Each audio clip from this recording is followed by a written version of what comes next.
Hello students, welcome to medical विद्यार्थी online education. आज का सब्जेक्ट है हमारा pharmacy law and ethics. Important questions. Pharmacy law and ethics में मोस्ट इंपॉर्टेंट क्वेश्चंस कौन से हैं, लाइक कि कौन से क्वेश्चंस हैं जो रिपीटेटिव एग्जाम्स में आते हैं, उसकी आंसर राइटिंग कैसे करनी है।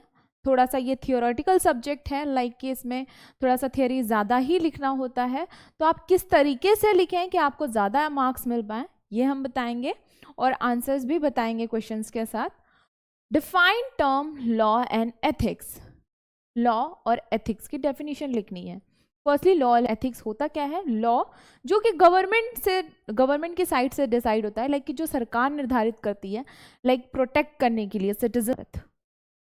लॉ होता है कि रूल सेट किए जाते हैं, कोई कहते नहीं कि आउट ऑफ द बॉक्स जाके कुछ हरकत लाइक इलीगल ना कर रहे, जिससे कि किसी को खतरा ना हो, ये सारी चीज़ें होती हैं आपकी लॉ। अब एथिक्स क्या होती है? एथिक्स प्रिंसिपल्स होते हैं, राइट और रॉन्ग में डिफरेंस बताते हैं, जस्ट अनजस्ट गाइड करते हैं पर्सन्स को, वो होते हैं एथिक्स। तो लॉ और एथिक्स की डेफिनेशन लिखनी है। सेकेंड है right a short note on pharmacy act 1948। अब इसमें पहले हम लिखेंगे 1948 फार्मेसी का क्या एक्ट था, क्या आया था उसमें। तो 1948 pharmacy act rules is a set for pharmacy profession, practice, course, duration, qualification, penalties and things are related to pharmacy mentioned। उसके अंतर्गत जो भी चीज़ें थी, कैसे वर्क करना है, किस चीज़ पे कितना क्या पेनाल्टी है, क्वालिफिकेशन क्या होगा, ड्यूरेशन क्या होगा, ये सारी चीज़ें इसमें आई। अब the drug inquiry committee recommend the government that pharmacy practitioners should be have proper knowledge in the same way health survey and development committee also recommend for that, and government made pharmacy act. It came into force in 1948। 1948 में लागू किया गया था, इसलिए इसमें 1948 pharmacy act के नाम से जाना जाता है। अब ये क्यों लाया गया? आप दवाइयों से डील करोगे, दवाइयाँ जो दूसरों की जान बचा रही हैं, तो उस जो इंसान है, फार्मासिस्ट है, फार्मेसी कोर्स किया हो, उसको प्रॉपर पूरा ज्ञान हो, उस चीज़ का नॉलेज हो, इस चीज़ को उन्होंने रिकमेंड किया और गवर्नमेंट में ये रूल लाया, फार्मेसी एक्ट 1948। अब इसके ऑब्जेक्टिव्स क्या थे? कोई चीज़ हम लाते हैं तो उसका कुछ उद्देश्य होता है, तो उसके उद्देश्य क्या थे? Pharmacy act 1948 pass with the main object to regulate the profession and practice of the pharmacy as follow। Main object क्या था? रेगुलेट करना उस प्रोफेशन को, to make better provision regulating profession and practicing pharmacy, to rise the status of profession of pharmacy in India। Pharmacy की profession को enhance करना, enhance in the sense कि like कहते नहीं professional course banana. to constitute the pharmacy council of India for setting the pharmacy education, to regulate the pharmacy institution, especially diploma in pharmacy through education regulation with the registration of pharmacist। D pharm वालों को भी registration मिल सके, ये सारे इसके उद्देश्य थे। अब फोर्थ क्वेश्चन है describe the various acts related to drugs and pharmacy profession.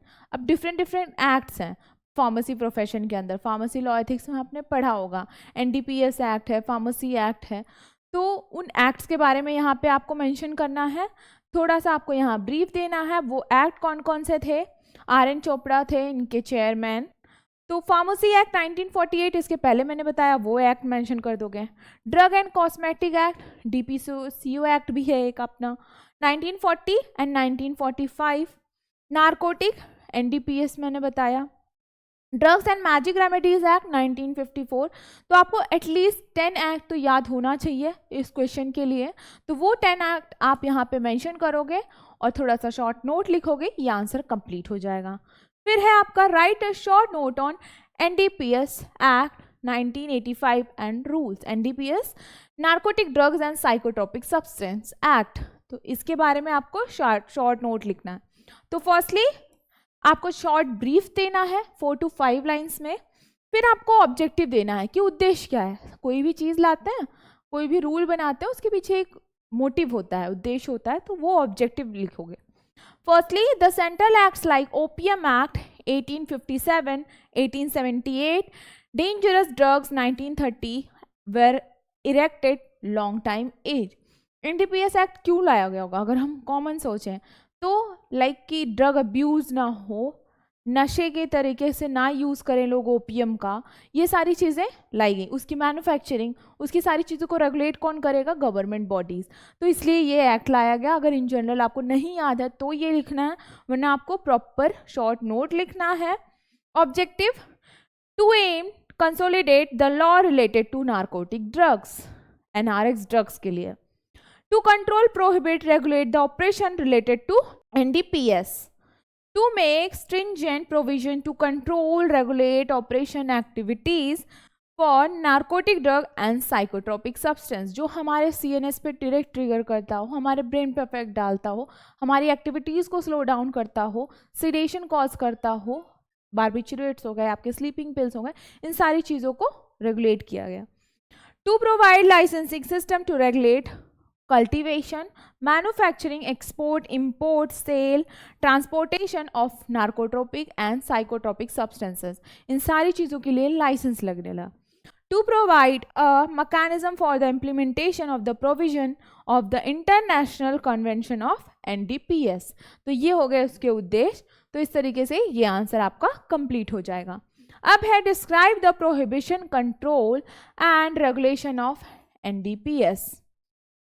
Prohibition of certain operations like cultivation of any cocaine plant, gathering of any portion of cocaine, opium आपको पता है, cultivation of opium poppy, cannabis plant, ऐसे कोई भी plant लगाना वर्जित हो गया बिना लाइसेंस के, जिससे कि साइकोट्रोपिक सब्सटेंस कल्टिवेट किए जाते हैं या नार्कोटिक सब्सटेंस मिलते हैं। Production, manufacture, process, sale, purchase, transport, मतलब इन सारी चीज़ों को एकदम कहते हैं ना कि प्रॉपर गवर्नमेंट रूल्स के हिसाब से रेगुलेट किया जाने लगा। फिर है control and regulation. The central and state government provides permit, license and regulate the cultivation, collection of coca, opium and possession, sale, purchase, import, export, manufacture etcetera. Means ऐसे कोई भी प्लांट्स आप मीन्स कहते नहीं है कि फार्मिंग नहीं कर सकते हो जिससे कि नार्कोटिक सब्सटेंस या साइकोट्रोपिक सब्सटेंस मिलता हो, उन चीज़ का transportation, import, export without permit, license नहीं कर सकते। तो इस एक्ट का ये उद्देश्य था। इसी के साथ ये इंपॉर्टेंट कुछ क्वेश्चंस थे जिसको हमने डिस्कस किया और इसके आंसर राइटिंग कैसे करना है वो बताया। इफ़ थ्योरेटिकल सब्जेक्ट है, कुछ भी नहीं समझ में आ रहा है तो थोड़ा बहुत तो एटलीस्ट आपको पता ही होता है, तो उसको अपने ओन लैंग्वेज में भी आप लिख सकते हो पैराग्राफ में। Thank you.